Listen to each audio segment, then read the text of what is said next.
Hi friends, good evening. అందరూ ఎలా ఉన్నారు? నేనైతే చాలా బాగున్నాను ఫ్రెండ్స్. మీరందరూ కూడా బాగున్నారని అనుకుంటున్నాను. ఈరోజు అయితే ఫ్రాన్స్ అన్నానని చెప్పేసి మా డాడీ అయితే ఫ్రాన్స్ తీసుకొచ్చారు. నేను ముందు ఇవైతే టైగర్ ఫ్రాన్స్ అంటారు ఫ్రెండ్స్. ఇవన్నీ టైగర్ ఫ్రాన్సే. ఇందాక వైట్ కలర్ చూపించినవి అయితే నార్మల్ ఫ్రాన్స్ అయ్యి. వీటిని ఇప్పుడు క్లీనింగ్ ఎలా చేసుకోవాలి, ఎలా చేసుకుంటే స్మెల్ రాకుండా ఉంటుంది కర్రీ వండేటప్పుడు అనేది చెప్దాం అనుకుంటున్నాను.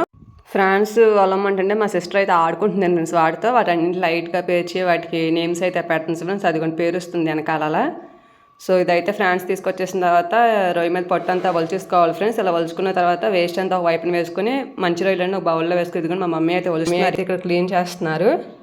అలా బౌల్లో వేసుకోవాలి ఫ్రెండ్స్. దీనిలో వాటర్లోనే లైట్గా ఉప్పు అండి వేసుకొని 4-5 టైమ్స్ అయితే బాగా వాష్ చేసుకోవాలి ఫ్రెండ్స్ ఈ ఫ్రాన్స్ అన్నింటిని. అప్పుడైతే మనకి ఎటువంటి స్మెల్ రాకుండా అయితే ఉంటుంది ఫ్రెండ్స్. మేమైతే అలాగే చేస్తాం. ఇది మా మమ్మీ అయితే ఇక్కడ వాష్ చేస్తుంది వాటిని. ఇలా నీట్గా వాష్ చేసుకొని వంపుకున్న తర్వాత వీటిని తీసుకెళ్ళి అయితే మనం కర్రీ వండుకోవచ్చు ఫ్రెండ్స్. మీకు కనుక వీడియో నచ్చినట్లయితే కనుక please like, share, comment friends. And thanks for watching friends.